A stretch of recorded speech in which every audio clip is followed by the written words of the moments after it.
सेवा कर दी, अब तुम गाली भी दोगे तो हमें स्वीकार है। तुमने जल पी लिया, आनंद से तुम मस्त रहो, हमें गाली दोगे कोई परेशानी नहीं। इसे कहते सेवा। सेवा करके सामने वाले को झुकाने की बात आना, उसे सेवा नहीं कहते। पहली बात, गलत हो आप, तभी आपके अंदर क्रोध आता है। यदि आप गलत नहीं होगे तो आपके अंदर क्रोध नहीं आएगा। कामा संजायते क्रोधा, कामना है तभी क्रोध का प्रादुर्भाव होता है। क्या कामना है? कि हमने तुम्हारा सहयोग किया, हमने तुम्हारा हित किया और तुम हमारा बुरा करते हो तो क्रोध आ जाएगा। अगर तुम हित कर रहे हो तो तुम्हारा बुरा कौन कर सकता है त्रिभुवन में?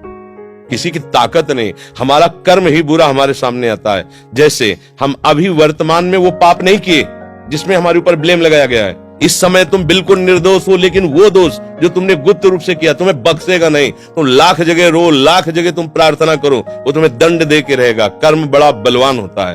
तो पहली बात तो ये छोड़ो कि आप किसी का हित करते हो, बात ये सोचो कि भगवान कृपा करके हमसे हित करा रहे हैं। और किसका? वही इन रूपों में आ रहे हैं। आप उनको मनुष्य समझकर, अपने को बड़ा समझकर, फिर दोष हो जाएगा। शास्त्र की बात मानो। भगवान कह रहे हैं मैत्रः करुण एव च, लेकिन निर्ममो निरहंकारा। सबसे मित्रवत व्यवहार करो, ममता न करो, सबको सुख प्रदान करो, लेकिन अहंकार न करो। ये अहंकार ही तो क्रोध रूप में परिणित हो रहा है भैया। दोष को खुद पकड़े हुए हो, दूसरों पे दोष देखते हो, कैसे सुधार होगा? बात सुनो, यहां मुंह छुपरी बात नहीं होगी।